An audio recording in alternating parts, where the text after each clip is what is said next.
What is up, guys? OG Scrapyard here, aka Orbified GFX, or as some of you guys may know me, Scrapyard QS. But today I'm going to be starting up an episode starting now. I'm going to be uploading videos. Basically, it's going to be called Sick Text episode whatever. This is going to be Sick Text episode 1, obviously.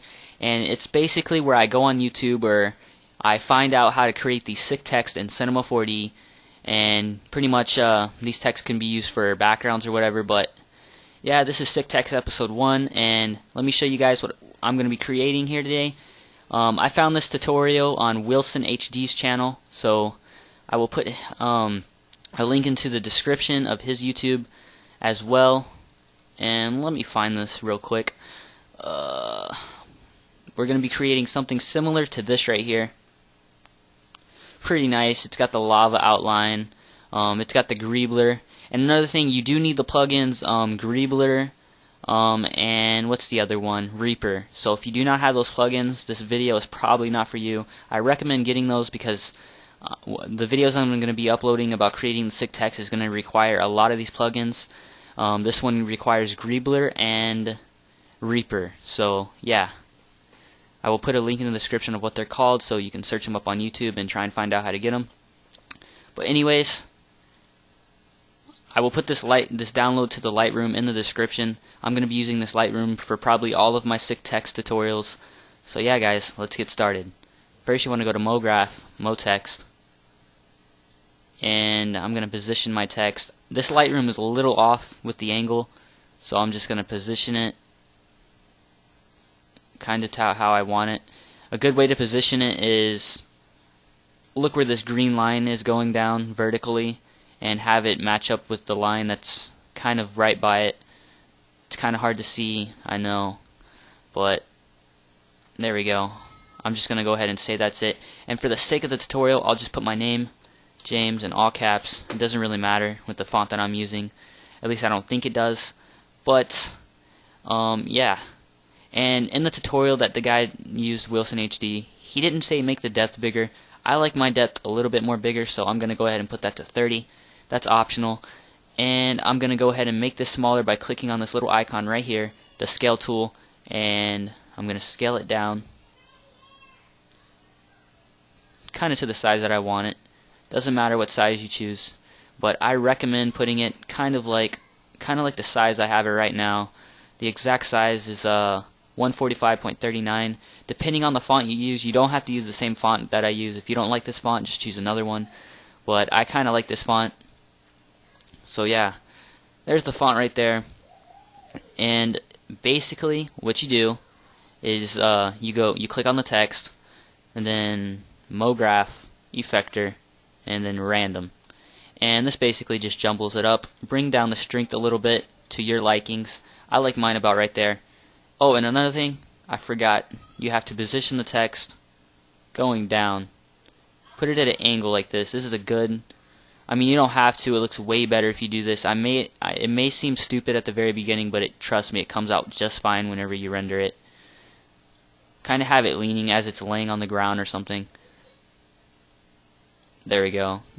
That's a good... No, a little bit more down. Alright. There we go. That's just perfect. And I'll just keep it as the position that it's on. We'll go back to Random. Kind of position the strength to where I want it. I'll just put it at 10. And then I'm going to go right here to Rotation. I'm going to click on that. And then I'm going to adjust the settings. Kind of play around with it. Get it to the settings that you want. Basically, when you rotate objects, it makes the letters move in different directions. Makes it a little bit more better. And let's see. I'm trying to position it the way that I want it.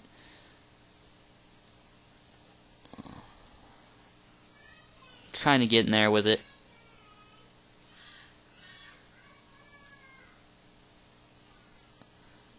Alright, I can see the box is kind of moving.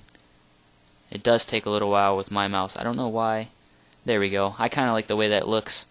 But I want to bring it up some, so I'm going to go right here.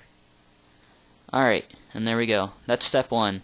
And then what you want to do right here is you want to hit C. And this pretty much just breaks up the text. This is good. And then you want to go to... You want to click on the text and then click Control C, Control V, and then I'm gonna click on it, hold Alt, go right here and then atom array.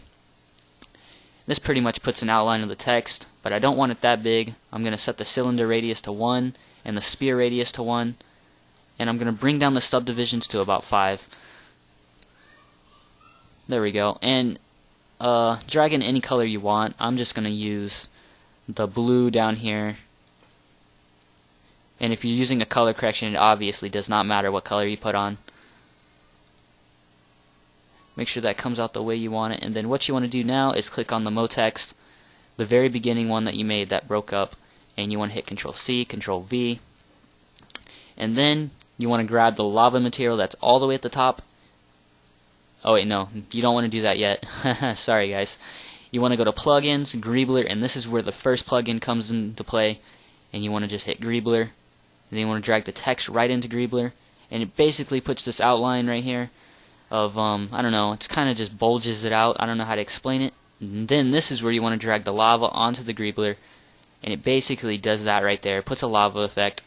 And you also want to click on this and set this to cubic. And then once you do that, you want to click on it, the Greebler again. And you want to bring this a little bit more down. Because if you were to render it out like that, the lava would be a little bit over the text in some parts. Kind of do it a little bit down just like I did it. And then on to the next step. So what you want to do now, here, hold on, let me position this a little bit more better. Okay, what you want to do now is close that down. You want to go to MoText and you want to copy it again by hitting Control C, Control V, and then you want to open up all the main parts of the text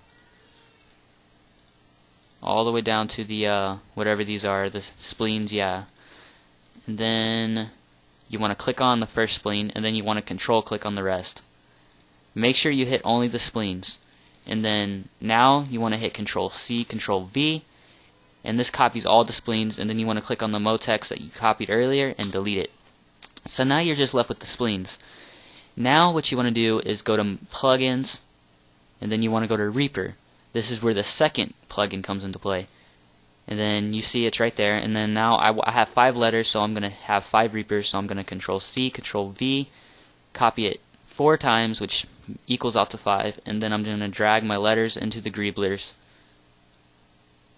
Kinda like so. Alrighty, and now I'm going to click on the first Greebler, and I'm going to control click on the rest, so I can select all the Greeblers. I'm going to set the radius to 1, the strands to 1, and let me see what that looks like a little bit. Alright, that doesn't look too bad.